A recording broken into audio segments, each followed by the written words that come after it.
Thank you. So again, welcome.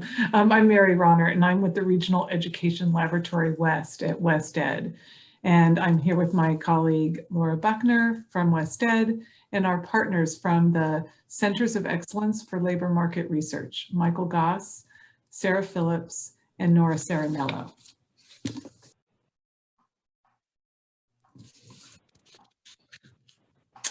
Okay, during our time together, we'll first review the findings from our recent study that analyzes the relationship between middle skill occupational supply and demand for all of rural California.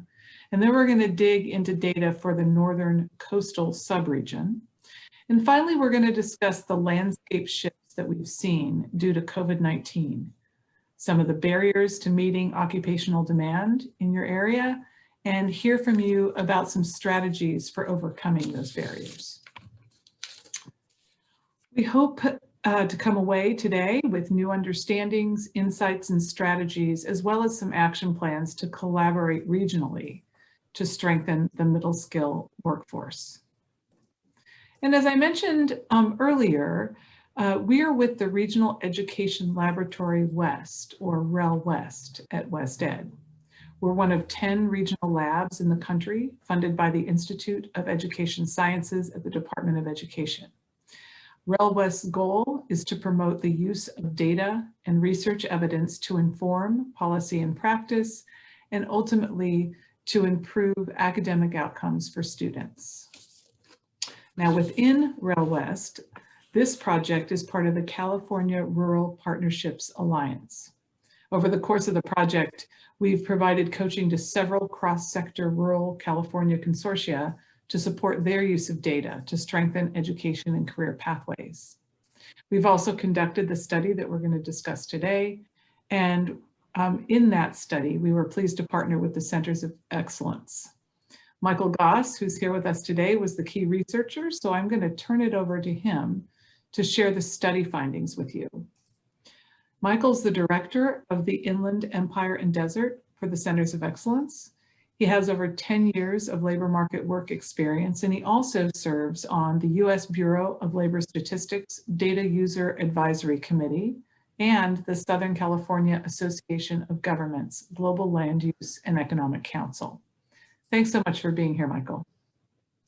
Thank you very much, Mary, and thank you for everybody joining this meeting today. It's really good to speak with you.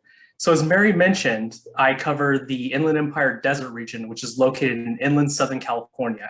While my region is well known as bedrooms and storage for our larger counties, Los Angeles, Orange, and San Diego, 20% of our population resides in a rural desert area. And we, as a Center of Excellence, work every day to ensure that we're telling the story of those rural areas. So I was happy to take on this project and look at the supply and demand for the rural California areas as well. So during the pandemic, as many of us seen, it was a very disruptive event for the labor market, that which we are still trying to recover from.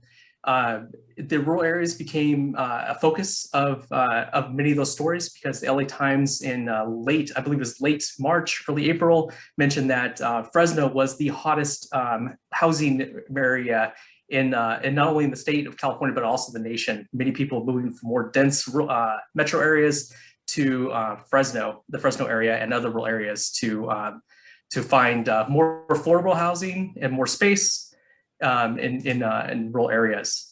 So the goal of this study was twofold. We wanted to document every occupation, middle skill occupation within these rural areas, and document the number of annual job openings for these occupations, and also document their wages. And we really focused on the entry-level wages for these occupations. And we did focus on the living wage for the area as well. The other part of this study was to look at every post-secondary education provider within these subregions and document how those programs align to these occupations and how many credentials are being awarded for these occupations. So what we did is we identified every rural area in California, and this rural area was defined by a federal resource. And we looked at 4 areas. Today, we're going to talk about the light green area that we see, the northern coastal area, which represents about 1% of California's population. But the population is expected to increase by 1% and add 3,100 residents over the next, during the study time, during the projection time that we looked at this study. So on the supply side, we used a federal resource, IPEDS, which looks at all post-secondary institutions that participate in federal financial aid programs. This includes universities, college, and technical vocational institutions. This particular area, the northern coastal of California, has 3 community colleges and 1 private for-profit institution, and has an enrollment of about 24,000 students. So in this report, we looked at all middle skill credentials that would go towards middle skill employment. We looked at all the associate's degrees, which were categorized between 2 and 4 years of full-time college work. We looked at all post-secondary awards, including certificates, certificates of diplomas that were at least 2 years, but less than 4 years, 1 year, less than 2 years, and less than 1 year. And IPEDS reports the number of credentials that are awarded, but not necessarily the number of students receiving these awards. On the other side, we looked at occupational demand.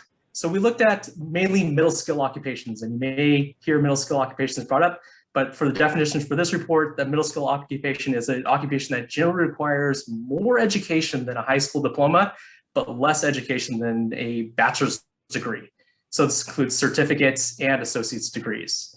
And then when we look at it with the COE method, we also include occupations that generally require an associate's degree, such as registered nurses is a good example. Typically, they require a bachelor's degree at the national level, but in California, we have our rules allow for an associate's degree to be sufficient to enter the occupation. In the northern coastal area, about 37% of all the occupations are middle skill. And they expected to have about 5,000 annual job openings during the projection period that we looked at for this study.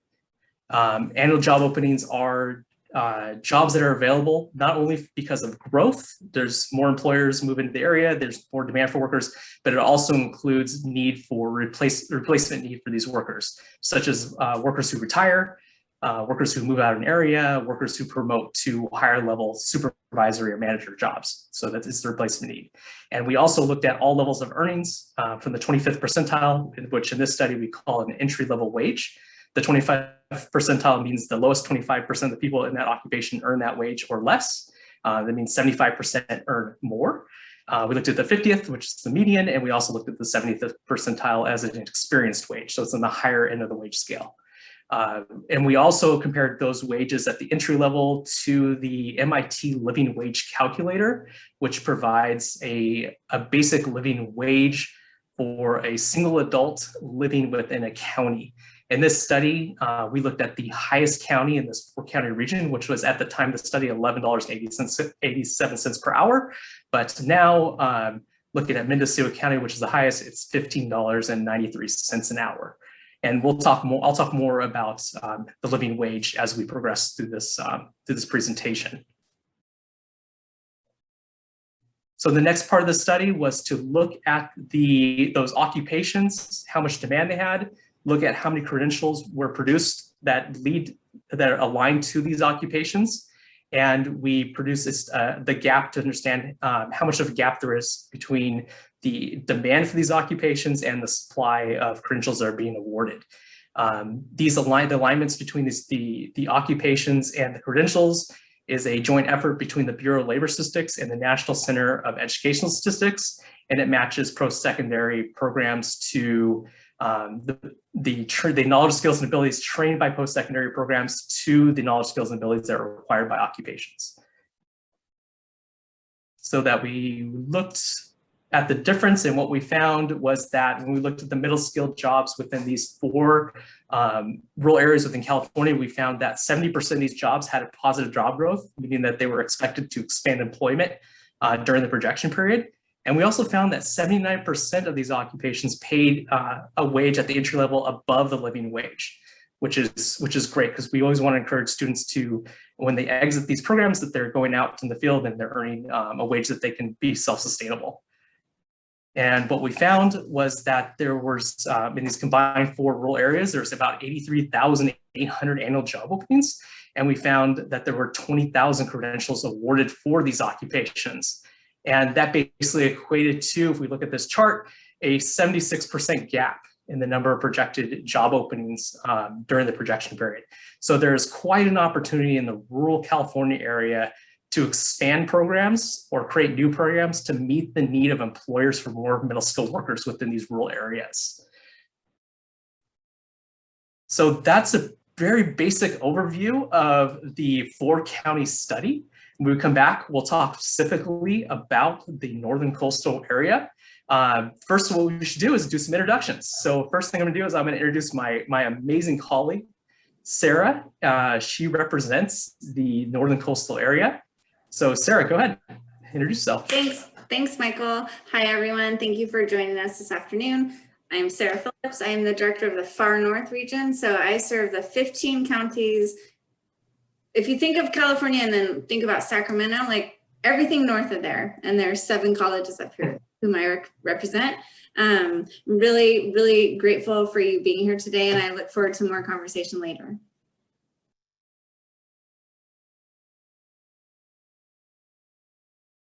Oh, I'm sorry. I also am horrible at following directions. My pronouns are she, her, and hers. My interest in aligning education and careers in our region is because that is the mandate of the COE, first of all. But I also have a kind of a personal interest here, if you will. I grew up in Modoc County, which is horribly represented in some ways. So I think that making sure that we are preparing students for living wage jobs is incredibly important, not only for our communities, but I mean, I won't get on my soapbox too much, but for the betterment of our society in general. And I am really curious to hear more about the predictions you might have, and especially questions you have about the data from this region, because this is really an opportunity for us to dig into the great research that Michael and Mary have conducted here. Great. Nora, do you want to go next?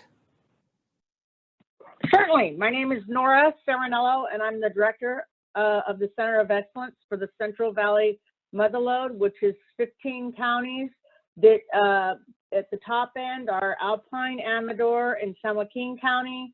Our eastern border is the Sierra Nevadas down to the Tehachapi's, and our western border is the Diablo range. And like Sarah, I am very interested in hearing perspectives from folks all over the state in regards to how they view middle skills, the impacts of COVID, and any other pertaining or informative information in regard to middle skill occupations. Thank you. Thanks so much, Nora. Erica. Hello, I'm Erica Barish. I'm an education specialist with Lake County Office of Education, she, her, hers. And I have been involved in CTE and I guess at the K-12 level and also in adult education, in so much as I was a Career Pathways Trust program regional manager, also in the Far North region. So Sarah, I know your region well. For John Muir Charter Schools that worked with the California Conservation Corps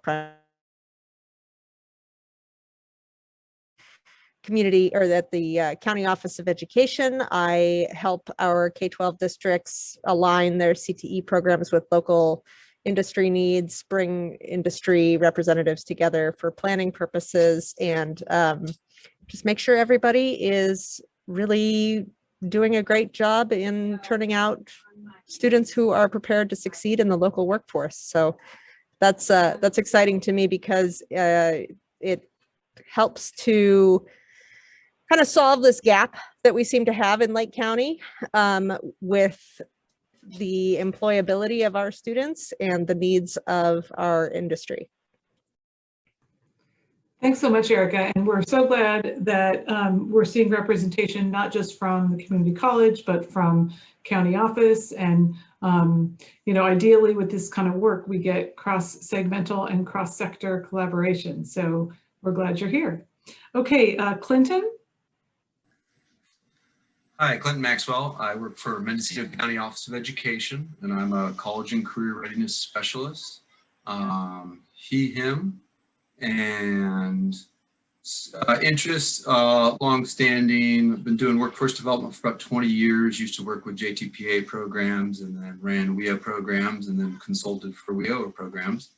And then about 4 years ago, I started working here at the County Office of Ed, trying to kind of back further into the labor force pipeline and get a better understanding of what K-12 was doing. Predictions or questions about the data. Boy, that data is very about, as it should be about labor, but when I think about developing labor force pipelines, I'm thinking of it from an economic development perspective. So when I look at that list, I'm trying to look at what are the economic engines that data says are going on in Mendo.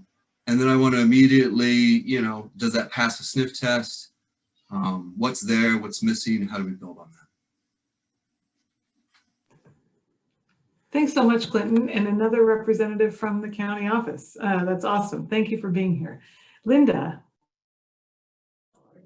I'm Linda Nichols. I'm a Senior Director with Lake County Office of Education, and I am interested in whatever Erica tells me to be interested in, and my predictions are what Erica will email me they're going to be.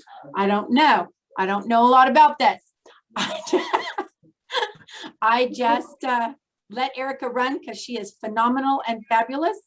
But I'm interested in learning more, and Erica will explain it in simple words to me later.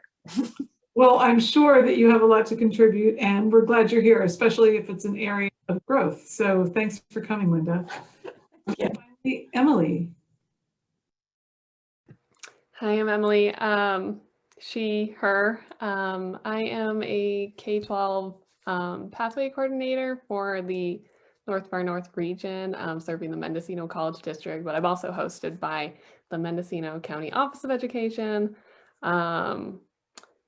I'd say my interest in aligning education and careers, I'm just kind of interested in learning more. I know a lot about labor market information already, so I'm just curious how that will look for specifically with the northern coastal areas and anything new. I'm just sort of open to learning more, so I don't really have any predictions right now. But. It's indeed difficult to predict right now. Thanks for coming, Emily. And now we're going to go back to Michael, who's going to start discussing the data specific to this region. Fantastic. Good. It was great to meet everybody. So we're going to talk very specifically about the northern coastal area and the findings in this report. So when we looked at this, when we looked at the area, we identified every county in California that was rural, and we used the Federal Office of Management Budget rural definition to identify these rural counties.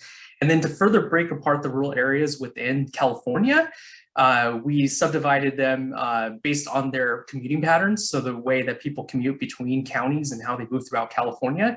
And also we used the advice of my former colleagues at the California Labor Market Information Division, Sheila Stock and Randy Weaver, who are experts in the Northern California area. So they gave us some insight on how to break up these rural areas and areas that, an area that would make sense to look at a smaller analysis. So looking at the northern coastal data, we found that 56% of the middle skilled jobs were projected to have some kind of job growth. So that was smaller than all the rural areas combined, which was about at 70%. And then looking further, we saw that 95% of these occupations, this is the good side, were expected to have exceeded the living wage at the entry level, so the 25th percentile, which was $11.87 per hour at the time of the study. But again, now is at $15.93 per hour. It's really important to note that when we talk about the living wage, the definition is very, it really is just a line in the sand between being self-sustainable and needing public assistance. So this living wage that we looked at is, in no ways is it reflect people having the savings, going to vacation, paying off those student loans. It really just is the definition between being the working poor and needing public assistance to self-sustain. So some of the key findings that we found in this area was that during the 3-year projection period, over the course of the studies, we found that there was going to be about 5,000 annual job openings in the area. And it only represented about 6% of the total jobs in all the four subregions that we looked at. So this is a very tiny area compared to the other 3 subregions that we looked at. And we found that on average, the 4 post-secondary institutions that we found in this area were only awarding 548 middle skill credentials. So there was a massive gap. This was the biggest gap between all the subregions, between their supply of credentials they awarded and the demand for occupations. So we found an 89% deficit between the number of jobs and the credentials awarded. So there was a huge opportunity in the Northern Coastal area. And we found when we looked at this top 50, so in the packet that you received, you only see the top 10, and we're only going to show the top 10 in the next couple slides, top 10 occupations. But we only found out of those top 50 occupations, we only found a surplus for 2 occupations, meaning that they had more credentials awarded than there was demand for job openings. And those were hairdressers, hairstylists, and cosmetologists, 146 annual job openings, and 214 credentials awarded for those occupations. And then we also saw firefighters, which were 76 annual job openings and 222 credentials awarded. Now, noting that there is a supply gap in those, should we stop those programs? Absolutely not, because people are capable of leaving these county borders and finding work in neighboring counties where they may find more gainful employment. And also noting that the fires that have happened up in the rural areas, it's more important than ever to have these firefighters readily available for to put out these fires in the areas. But also it's an opportunity to take a look and ensure that if your students are exiting these programs, that they are finding employment shortly after exiting these programs. So this is the top 10 occupations that we looked at. Number 1, you can go and do the next slide, Mary. These are just the top 10 occupations that we looked at. Number 1 was for the supply gap was office clerks general, just a general office clerk. We found that this occupation had 238 annual job openings, and on the annual average, looking at credentials awarded, we only found basically an annual average of 1 award for this occupation, meaning that there was a supply gap of 237 jobs for this occupation. And then for their entry-level wages, again, this is the 25th percentile. So this is on the low end of the wage scale. Can you progress that one more, Mary? So on the low end of the wage scale, it was $12.65 an hour for this occupation. So at the time, it did exceed the living wage standard. And again, this is on the lowest end of the scale. It means 75% of the workers who are office clerks general earn more than this wage. And then what we found is because the pandemic happened. So we did this great work, we released this report, and then the pandemic happened, which basically turned the world of the labor market upside down on its head. We've never seen anything like this as far as an event for affecting the labor market. So we went back and we looked at these occupations again. We looked at least the top 15 to see how the labor market data changed. The latest labor market data we have does reflect a portion of the pandemic, meaning that it includes some of those surveys from employers and how jobs have changed. So again, looking at this office clerks general, we saw 14 less annual job openings in this new data series. The credential supply moved forward, so we found no programs in the area at this time at all that were awarding programs for this occupation, meaning that the supply gap was 214. And then looking at the wages again, the wages updated, we found that it went up to $13.63 per hour, but also the living wage in the area also increased. So we saw it went up to $15.93 an hour, meaning that now it is below the entry level wage for this occupation is below the self-sustainability standard for at least Mendocino County. So, so that is the potential that you may want to review. So if you want to create like an office clerk general program, it's a good opportunity to review it to ensure that if a student exits this program, that they will exit and earn a wage that exceeds that living wage standard for the area. We also saw some of the occupations in the top 10 here shuffle around a bit. The biggest movers were childcare workers. It was number 12 before, and it moved up to number 5. And we also saw carpenters move from number 11, so it was just off this list in the previous study, moved up to number 6. And we also saw maintenance repair workers, which was number 5, moved down to number 12, so it just fell off this list. And then customer service representatives moved up from 8 and then down to number 11, so just off the list again. So we saw some of the occupations move, but nothing so drastic that it fell off the map completely. It just fell off this top 10 list. And yep, so we just wanted to make sure we looked at it, and my colleagues at the Center of Excellence are doing an excellent job keeping up on the latest labor market data available, and to ensure that we are creating programs that lead to high wage and in-demand jobs, middle skill employment within these areas, these rural areas of California. So that concludes the presentation. If you have any questions, I'll go ahead and take them now. If there's any questions in the chat about this report. We didn't get any questions in the chat yet, but I would encourage people to just unmute and ask Michael any questions you might have about the data or about the sources or anything. I have a question. So Yes. I see the middle skills data, and I'm wondering how that squares with the other LMI data just generally about the gaps in our region in terms of, not gaps, I guess, but the openings, the demand, occupations and demand, regardless of skill level, that are coming up. So how do those two things come together?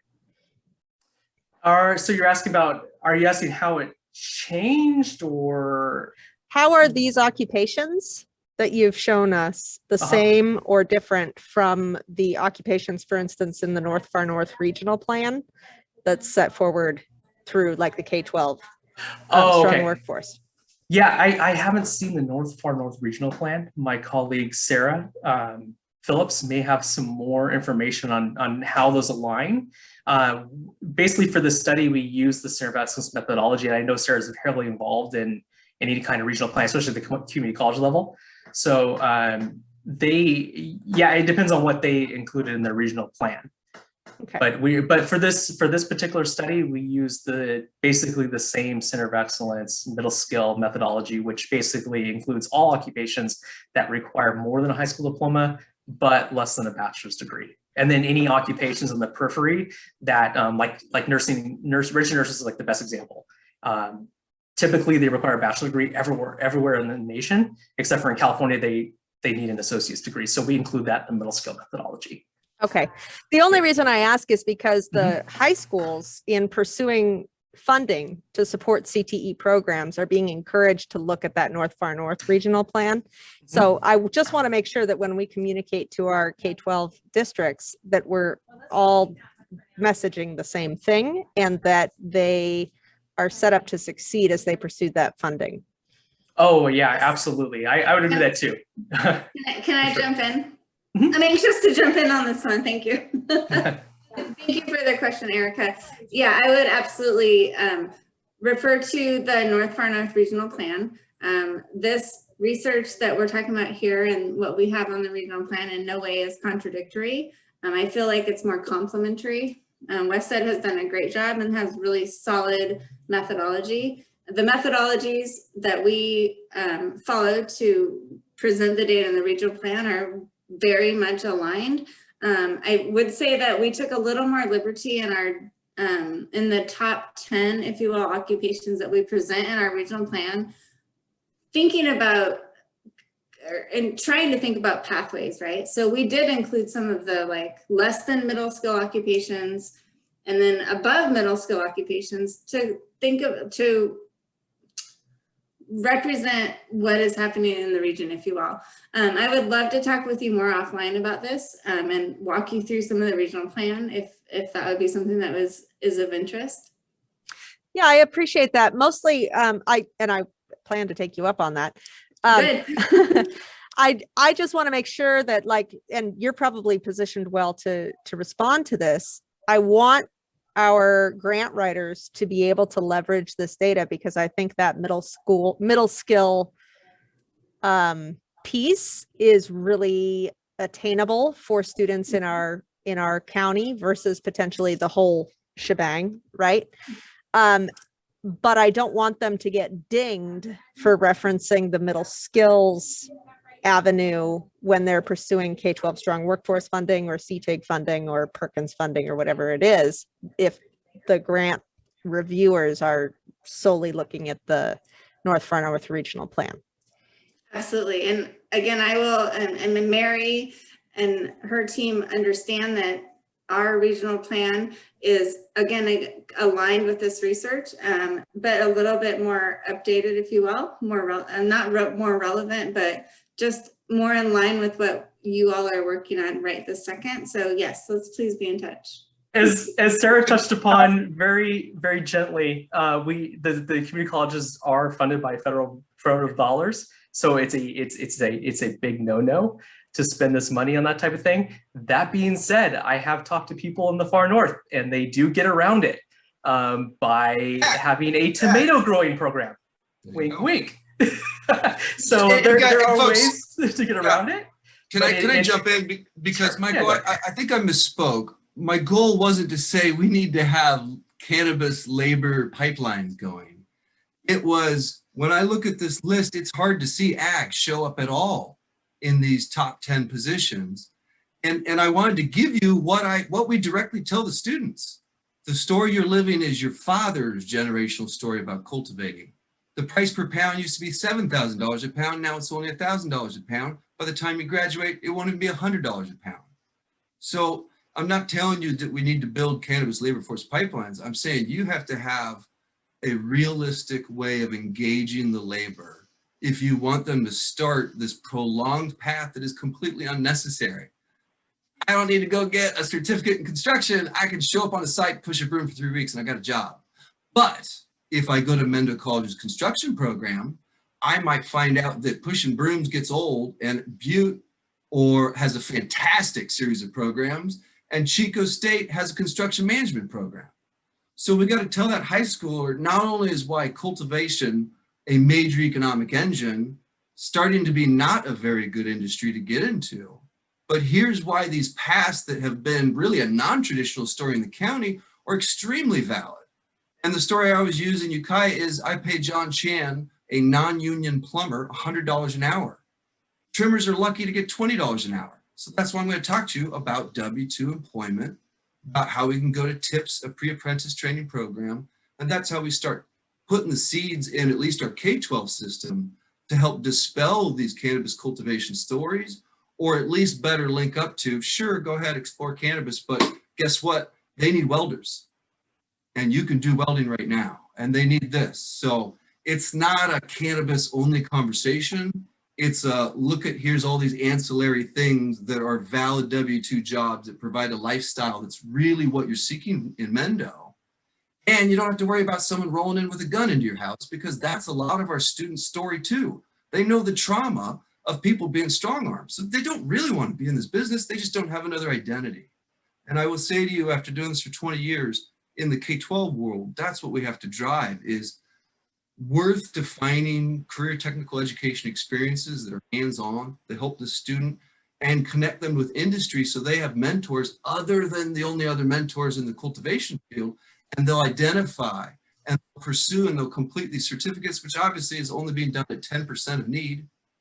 So the current strategy isn't working. We have to find a realistic one. Let me just, Quentin, I just want to jump in there as a partial resident of Trinity County. You're going to see what we've observed is an absolute escalation of the presence of law enforcement, federal, both local and federal, that they are sweeping through the areas. And if you do not have all those wonderful permits, you're going to be on the hot seat. You're getting fined. I confess I had a number of neighbors who were growers. They're no longer growers because they got hit hard. Their stuff got taken out. They got fines up the wazoo. And as Trinity County is doing, they are just really coming down hard on everybody. So that reality is swooping in as we very speak, because the government wants its piece of the pie of that multi-billion-dollar industry.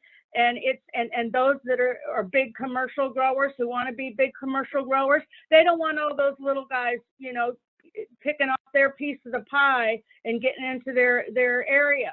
So like with all other agriculture activities, that it's becoming more and more regulated very quickly. And that story that you're talking about is being amplified. And again, I'll say in Trinity County, it is happening.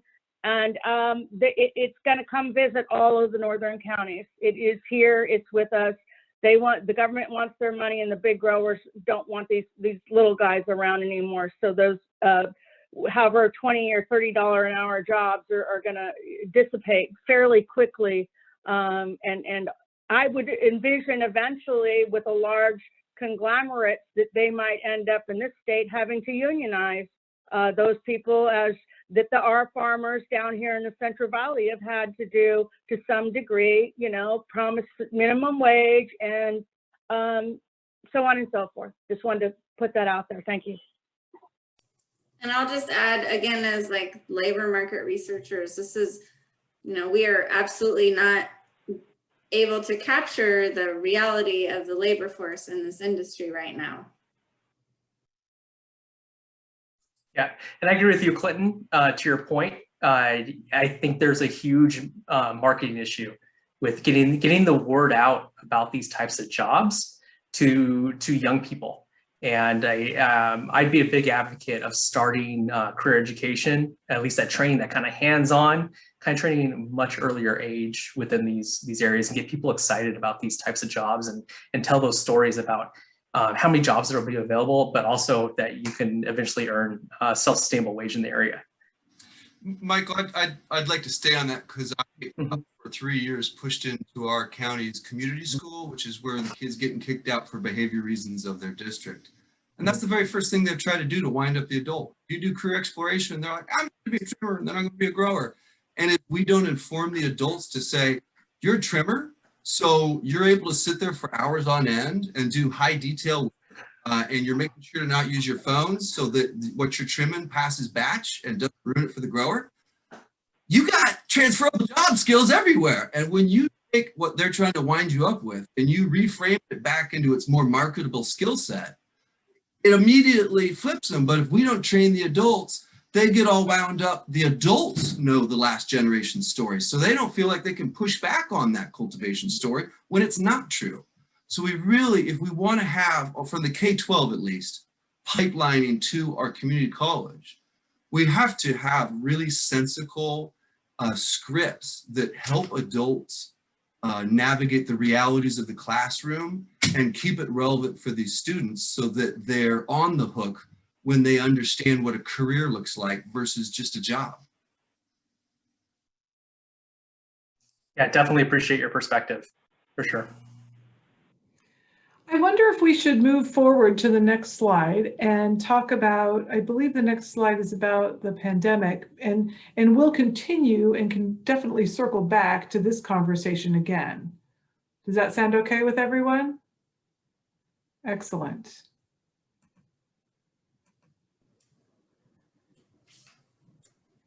And this is back to me, I think. Thank you, Clinton, I just want to say thank you again for this conversation. I think this is the reason that we put data in front of folks, right? Is to have these conversations about the reality of what is happening in our communities. So just huge thanks, and please follow up. I'm really intrigued. I'd love to talk with you more.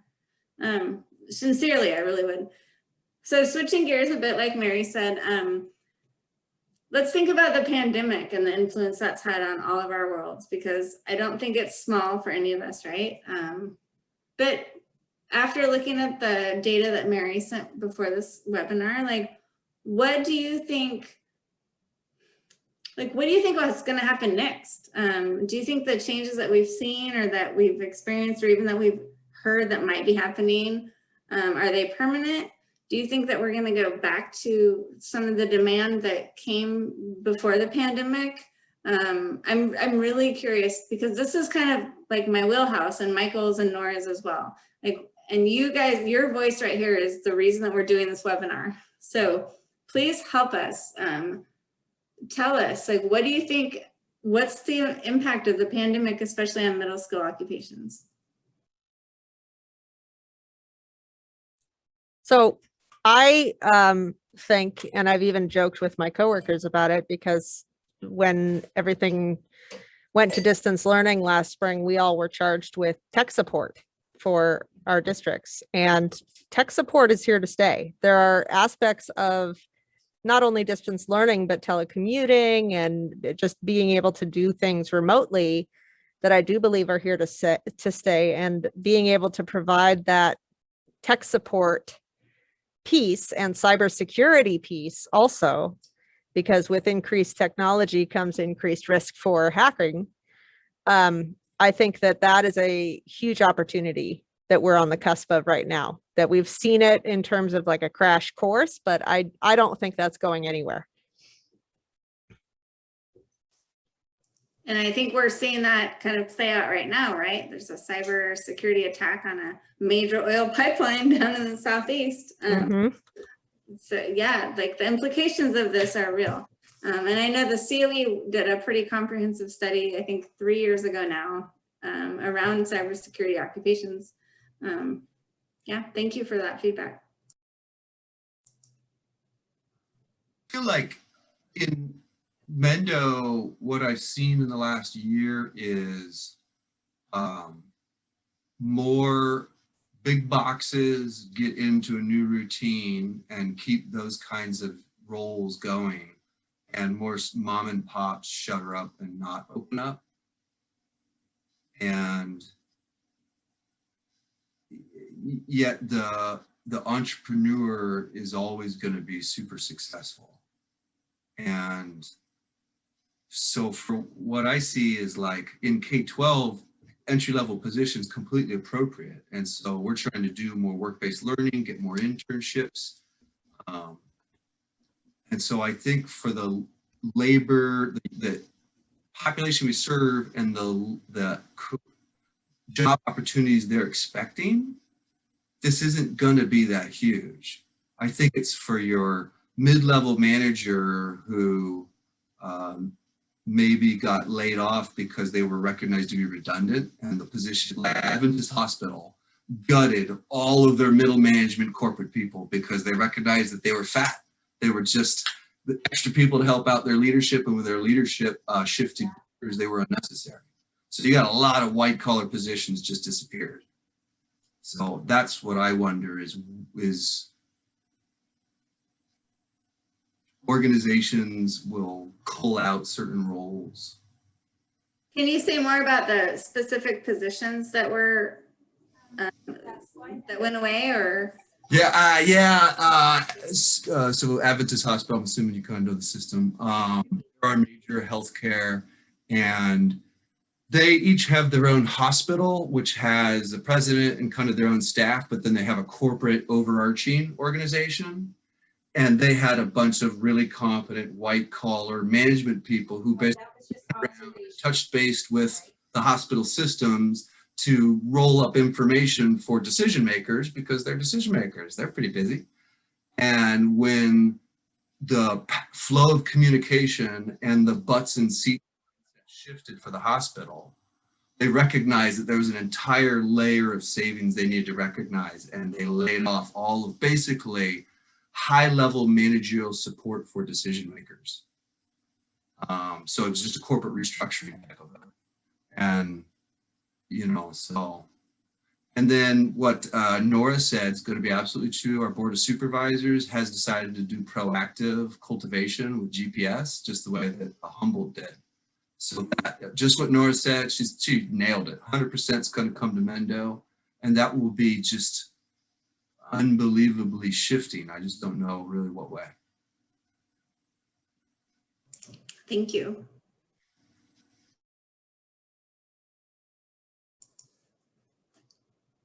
Does anyone else have anything else to say about your thoughts about like changes that we've experienced in occupational demand because of, or maybe what we think might be happening going forward after COVID? This is Clinton's jam. Well, actually where I was going to go, Eric, is we're working with our director in pre-K, Kristen Hills, because we've got such a labor shortage in pre-K and the pay rate's so low that they have to home grow it. And I think that where MCOE is, where the relationship with the college is going,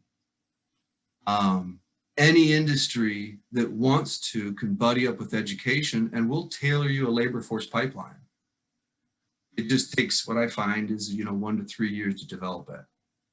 But what I was really going to say, I'm kind of excited, and I told Aaron a little bit. Aaron Carter is my director, but this could be a really unifying effect because you need pre-K because it's a feeder to your K-12 system. So if you drove scripting and language for your multi-tier systems of support into pre-K, the kids are already foundationally aware of language, then teachers can take and run with it.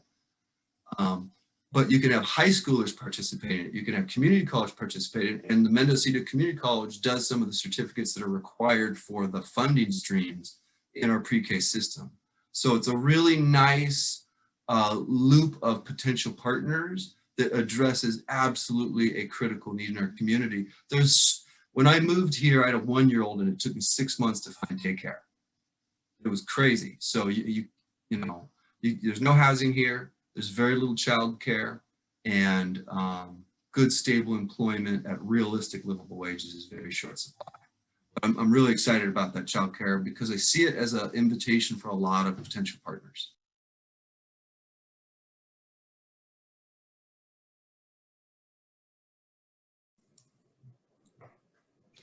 I think that the child care conversation is really kind of interesting. On the one hand, childcare is in very high demand. We see the same impaction here in Lake County with childcare. On the other hand, when you consider how many professional women were driven out of the workforce as a result of distance learning, I wonder if that will offset the demand for childcare.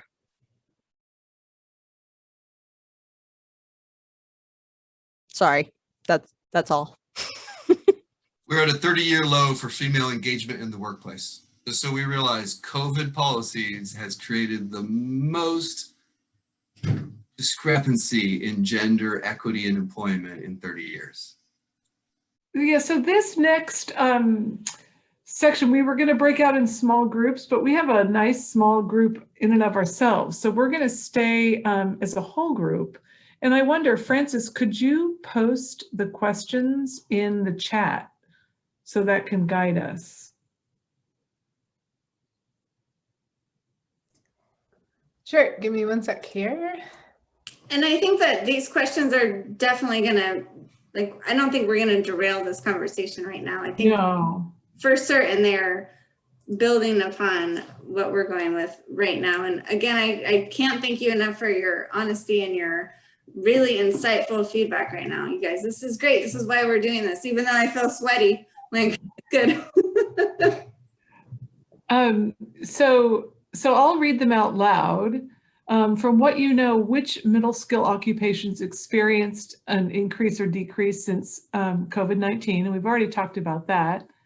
Yeah, so I wonder, I think it's the next set of questions, Francis, but the other thing that we can do though is, well, yeah, we should probably do the questions. And I'm happy to read these questions out. And again, I think that, sorry, Mary, I'm just going to say that the structure of this webinar is a little more strict than what if I'm running this, it would be. So I'm the facilitator right now. So let's go with it. No, I agree, Sarah, absolutely. I just don't want to miss some of the key points, like strategies and stuff. So if you want to just lead on, I can stop this. I'll leave this slide up and we'll let you just navigate the questions in whatever form makes sense to you. Thank you. Thank you so much for your flexibility. Perfect. Oh, no, of course. Thank you. So really, I mean, thinking back to the research that Mary and Michael have presented today, like what are some of the insights that we want to take away? Or are there any questions that you had? Again, I appreciate the question of like, why didn't the ag sector come up? What do we like? What do we need to talk about? Like, what are your insights? What needs to happen now? I really have thoughts, but I'm going to wait.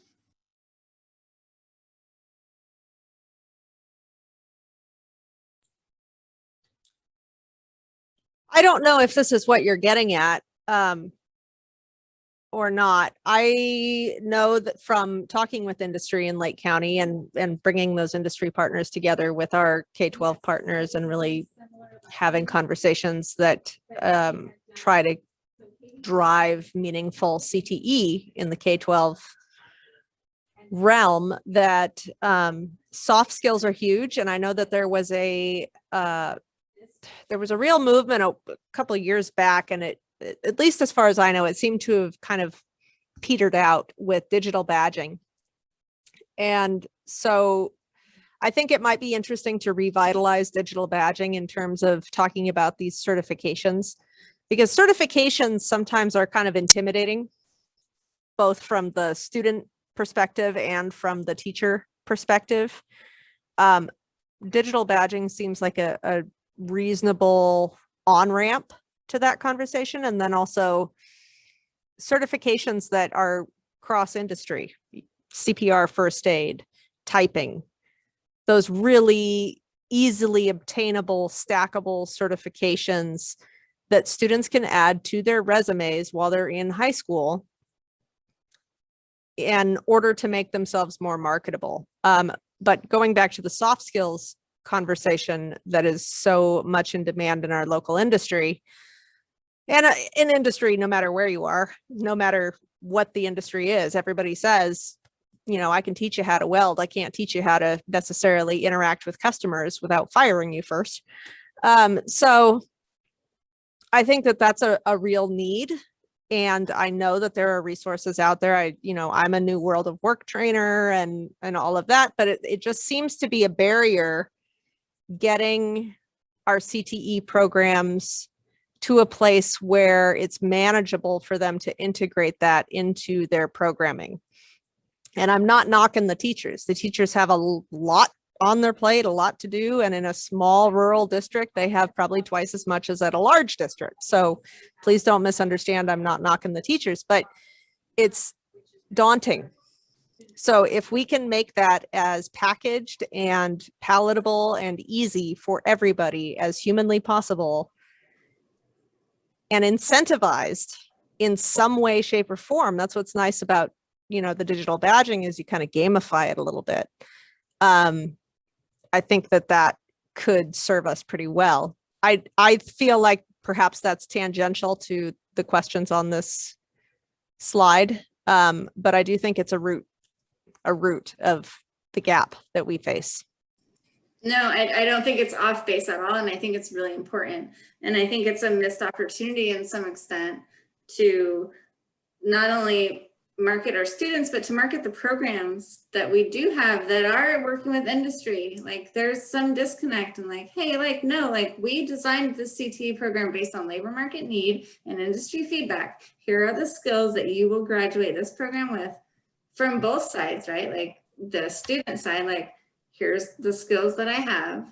And then from the industry side as well, like, oh, I recognize that this person with this certificate has these skills. So I think this is excellent feedback and exactly why we're having this conversation. So thank you for that. I like the digital badging idea as a way of engaging a local employer with a low threshold concept. Hey, we'll do a customer service digital badge and we'll involve it in this CTE program, and every student that finishes will put in their application that they hold this digital badge, and it'll give them a referral point.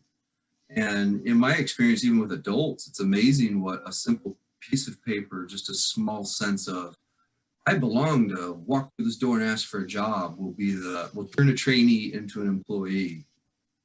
Even though you know that piece of paper has virtually little value whatsoever.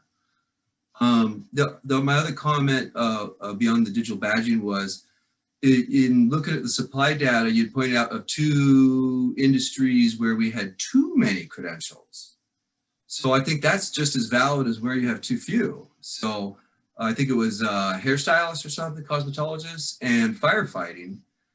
Both of those, and I'm gonna beat this drum, are really strong identities, especially firefighter in our community. And to get into firefighting is a long process. You oftentimes have to do all kinds of volunteer stuff. It's a great career when you get in. We used to run a program at MCOE. It was so strong that the community colleges took the program off to keep growing it. So I think it just shows you, why is that overwhelmingly full? Well, those are a masculine and feminine identity career that people who immediately start kind of have a sense of how it's going to finish. So the self-efficacy to fall through and get to that credential or certificate. So I think those 2 successes could help inform where the other areas might be struggling too. That's a great observation, Clinton. As I said, I would not at any point say disconnect the firefighter training at all, because something's happening down south here where all of a sudden we did have that surplus. There was that wait to get in the firefighter programs, and even then it was like, hey, I'm going to the Central Valley to get work. All of a sudden down here, now our firefighters are our cities and our counties are just screaming for people. There's a huge gap all of a sudden. So yeah, I'm not exactly sure what's happening with that. It's the season is 50% longer than it was. And so running through crews, they're running crews ragged, and fires around the world. There used to be that Southern Hemisphere loaned their firefighters during our fire season, but now their season's so expanded and ours is so expanded that you don't get the cross hemisphere sharing of that talent. So everybody's starving for that skilled labor force. It's an interesting issue in our county because Mendo being so close to Sonoma, the prevailing wage will also siphon a lot of our labor force. So you could train a lot of the unionized leaders, but you may never actually address the need in our county because you're just always addressing the overwhelming need in Sonoma to catch up on the rebuilds of houses. So, and then you throw in there, Mendo is a very, it's Appalachia of the West. It's got an anti-union mindset. So there's this weird dilemma of it's hard to get big local employers here because if you're big enough, you get siphoned out of county. And if you're small, you're probably small for a reason. So those really great one-man licensed contractors are oftentimes not the person to teach career-ready practices to our students.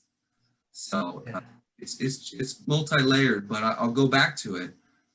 Whenever we can dispel false identities and create realistic identities with not step 1 in front of the student, because step 1 just smells like failure. But we can really show that student, here's what step 2 looks like. Here's what step 3 looks like. Here's somebody who finished step 5 telling you what it was like to be in step 1. That's what encourages the younger students and even adults to push through that comfort zone. Take that first step, which smells a lot like the failure of the last step, but this time they feel confident and it lands solid and they keep taking steps. And now we've got people with certificates coming out. Absolutely. And I'll note one more thing I probably wasn't crystal clear on in the presentation about the supply. It comes from iPads. So iPads collects all awards. So what it doesn't collect is how many students are receiving those awards. So if an educational institution is giving an associate's degree plus a certificate, all of a sudden you've duplicated the number of qualified workers. So that's one of the limitations of iPads, is that it does it collects all that data. It's fantastic, but that is the limitation. So these supply gaps I talked about could be even bigger than stated. They could be massive. And something else you touched upon too earlier was that employers are free to hire any way they choose. If there's not some kind of law, some kind of certification that requires this person to have this certification to enter this employment, and Office Clerks was a great example, they can hire whoever they want. They can hire somebody that didn't even finish high school. So unless there's some kind of law that prohibits that, they can hire in any direction that they want to, even up to they can hire somebody with a doctorate or for an office. So will somebody accept that? I mean, it all depends on what employers, what they're willing to accept and what they will hire. What we do know is that with the educational requirements is that these are national surveys. So on the national level, they overwhelmingly say they need this level of education for this person to enter this job. Now, what they accept could be a different reality. You know, Michael, I think you triggered in me something that hadn't happened, which was like, this is what it looks like when it's working well, when the employer says, we need that so bad, we won't drop our standard. I was working with power companies in Arizona who didn't have linemen, and a lot of the really blue collar, heavy equipment work of their power stations. And there was no way anyone was going to deliver that. So the power companies went to their local community college who wrote a curriculum designed around it. Then they worked together with their local high schoolers so that when you were a junior in high school, you could enroll into this special pathway that would train you to work specifically in these power companies. You took morning classes. In the afternoon, you went on site at the power company. By your senior year, you were also taking community college. And when you graduated your senior year, you did one more year of college. So you finished with your associate's degree in 1 year, and they were starting six-figure salaries. And it was because the industry, it was so critical to get that labor set. And then when I think of challenges like Factory Pipe is one of our manufacturers, and they can get away paying $17 an hour for welders. So, you know, some of our challenge that I've seen work with community colleges is that just some of the levels to which we do things don't require some of the complexities that a community college would naturally partner to then really define this high level scaffolded labor force pipeline. And you look at what works well. In Mendo College, it's our nursing program. Well, why is that? Because Adventist is desperate for RNs. So they make sure that their RNs are teachers at Mendo College. The industry firms the pipeline, not the college. And so really when we're having this conversation, to me, the one clearly missing partner is the desperate industry that's begging us to develop the pipeline for them.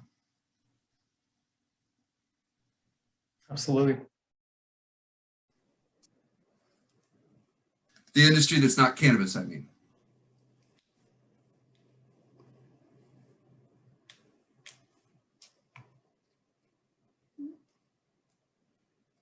And I think that is one of the things that the community college system is absolutely like continuing to address is our approach to employer engagement.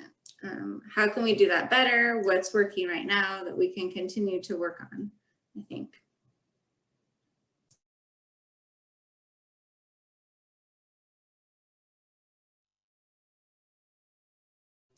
Mary, do you want me to continue forward? Yes, this is the last, I think, real slide. One question that that I think is an interesting one to ask is just about what strategies they've seen in your own region or in others that you think has helped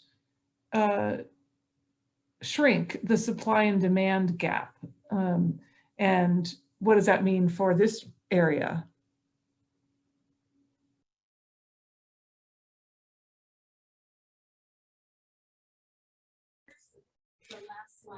I think we in Lake County are working on it. We just finished hosting a week-long CTE grant writing workshop in connection with our pathway coordinators. Hi, Emily. And that was really helpful in getting our high school administrators to become more grounded and well-versed in CTE language, which for us is really the first step in designing very cohesive, strong CTE programs that do lead to employment, particularly in fields that have demand for labor locally, in jobs that are sustainable, middle skill or high skill. So that is kind of where we are focusing our efforts in terms of building a very strong foundation there. We also host a yearly CTE summit that brings countywide all of our CTE teachers, administrators. We do get some district board members in attendance and also industry partners to come together and discuss what needs to happen in order to better prepare students for success in the local workforce. I will tell you that a challenge that we have there is industry participation. I spend weeks on the phone trying to drum up industry participation for this event. And I have my diehards who I'm so grateful for. And I have other folks who say that they're really interested and don't follow through. And I have other folks who just don't express any interest at all. What does that mean? I think that means that perhaps the needs aren't as well defined or as great as the data would suggest, which is something that I think Clinton spoke to a little bit earlier. I don't know if it's because I use my GoPro in the class, but it was much easier to do. I want to jump in there too, because I've done a lot of employer engagement, and I'm gonna sound like I'm repeating myself with a different audience. It's scripting with the employer. I mean, I can't tell you how many times my job developers go to an employer and say, I've got a great client for you to hire. But employers don't want to hire clients. Those are people with problems. They want to hire candidates. And they don't want you to pluck their heartstrings and tell them about social obligations. We got to speak to their bottom line. Hey, your retention at 90 days is only 25%, employer. You are hemorrhaging warm bodies in your cart jockey position, in your stalker positions, in your bagger positions. Here's how we can take the value set you as an employer need. We can front load it in reasonable pipelines, which can be high school or low skill. And then we circle back with them after 6 months and we go, how's your 90-day retention going? Whoa, you're retaining at 75%? Holy cow. That means you're hiring 3 less crews per year. That's a hard cost. What do you do for training costs? Oh, it's usually shadowing. Well, all right, that's 3 weeks worth of salary per position that's not turning over. And then look at what we're offering you as a labor force pipeline. You have continuity in your teams. You're not constantly norming and storming new hires. Your customer has a consistent face. It's going to make your customer feel more comfortable, more willing to ask people. Heck, we may be introducing employees that are not part of your normal customer base, but start shopping in your store because now they're employees and they tell their little community. So if we're not delivering that value to our local industry with quantifiable numbers, then we're really just hoping they'll come sit with us. And the problem I'm with Erica is it's hard to get anyone to engage in a relationship where you can deliver sustained service enough to turn around and describe that value to them. So that's why I'm excited about child development, child care. It's kind of an industry that is within ourselves to handle and hold. Our own agency delivers services or oversees it. The college delivers child care. So we're going to have to hit some home runs in some industries to be able to then have those employers talk to other industry employers and really convince them. This is why you want to spend the time to work with educational partners and deliver this labor force pipeline. I'm telling you, the labor savings I got going right now is crazy. That's when we really will get good business outreach.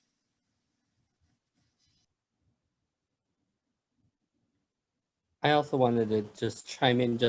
I think that I've appreciated this whole conversation, but I think that it comes down to the examples that I can think of that have been successful in our county are ones that rely on relationship, and it's not so much how the system is designed, it's about how the relationship's designed. So it really is the onus is on the CTE teacher that's highly engaged, highly supportive, really did lean into the standards and the capstone, and really has leaned in to this additional work that a lot of times is just too much for certain teachers to do. But the ones that have taken on all of it and then also have been in the community, have the community connections, have the social capita, then it seems like those particular, in our county, those particular examples really are, show promise. But when that CTE teacher retires or is burnt out and decides that they want to start their own business because they have more, then that pathway doesn't continue to survive, and it shrivels. Even though we have support to help the districts with it, I think it really comes down to how do we bring all of our system partners to really think about how do we, in a rural context, because most of our industry supports or industry sectors rely on that relationship, that rely on that commitment of making a commitment to hire or to bring on a high school student requires that you have that relationship with the person who is asking for that support, that adult, like the CTE teacher or the county office employee. And I think if we approach it in that way, we constantly are recycling the successes, and we need to make it more systematic. And I think that's where our gap is trying to make it a system, and people see it as a system of support instead of basically an individualistic. Because the example that Clinton was sharing about our preschool is super exciting, but we did that. We did that kind of partnership almost 10 years ago, but with our preschool, and that was very successful. But it was hinged on the people that were the CTE teachers and the college teachers that were had a relationship already. And then when they all retired, it stopped. And now it's ready to start again. So I just think it's very interesting, and I'm hoping that over these conversations we can start putting some synergy around how do we bring system awareness with system accountability so that people can start in the rural counties can start seeing it as a consistent program instead of it as an individual. Erin, thank you so much for that. I've made a couple notes here, and I know we're running out of time, but I would really love to connect with you as well after this, because I think you've touched on something that's really important, and that's how can we help our CTE faculty and teachers in the K-12 system market or get people engaged and really like let them know like, hey, no, like this is a viable pathway for, your students to be successful going forward and to meet the industry need. So Mary, I know I'm very much like rushing, but Erin, please, I'm gonna paste my chat into the, my email into the chat.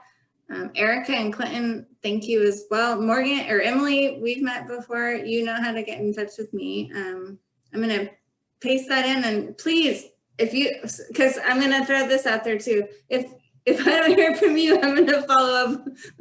So.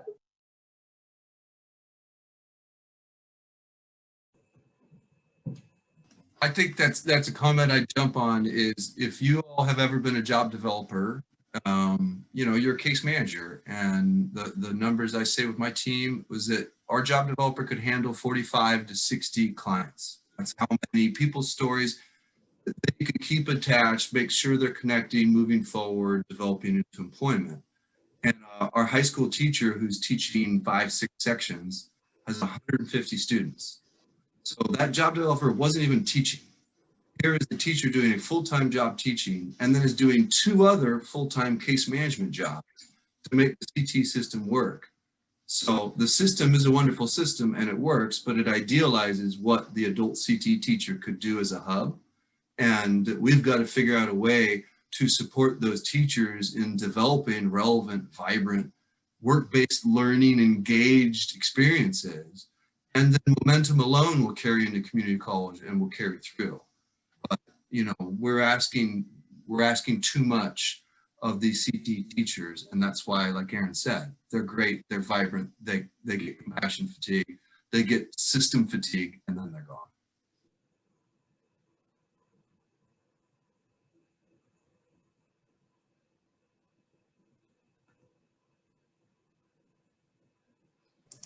Kind of already talked about this, just what are some next steps to take? I mean, I think, Sarah, what you're saying is you want these conversations to continue with individuals, and I wonder if there are some ideas for how regional conversations can continue. Does anybody have thoughts on that?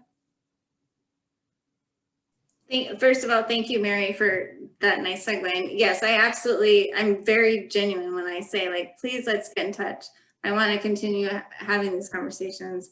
I think that what I would like to point out is we're doing a lot of work regionally and starting to think about, and we didn't touch on that a lot today, but I think my focus, we're trying to think less sector-based and trying to think about the reality of what the skills that employers are looking for might mean for our students. So that's one approach that we're exploring. I think obviously equity and opportunity for all is something that the COE and the community colleges are absolutely embracing. In our rural areas, I think broadband access, especially as we've seen during the pandemic, has become an equity issue to some extent. So I know that that's on all of our radars. I'm just going down my list, so it's not in any order, but electrical vehicle opportunity for maybe programming or reskilling is a hot topic maybe right now. Changes to the way we approach or think about training law enforcement, or maybe even community services, health services folks. I know that over on the coast, you guys have strong programs around like health sciences and community support. I think that there's an opportunity there. I think definitely in the inland region, like fire mitigation and all of the things that come with that are, you know, obviously top of line. We are undertaking right now with Nora, actually, if Nora is still on the call, we're gonna start ramping up a study of the needs around the construction industry, contractors, whatnot, in our rural regions. I'm really looking forward to that. I think that we'll be rolling that out soon, maybe more to come in the fall. If there are other things that you guys have taken away from this conversation or just in general, please be in touch.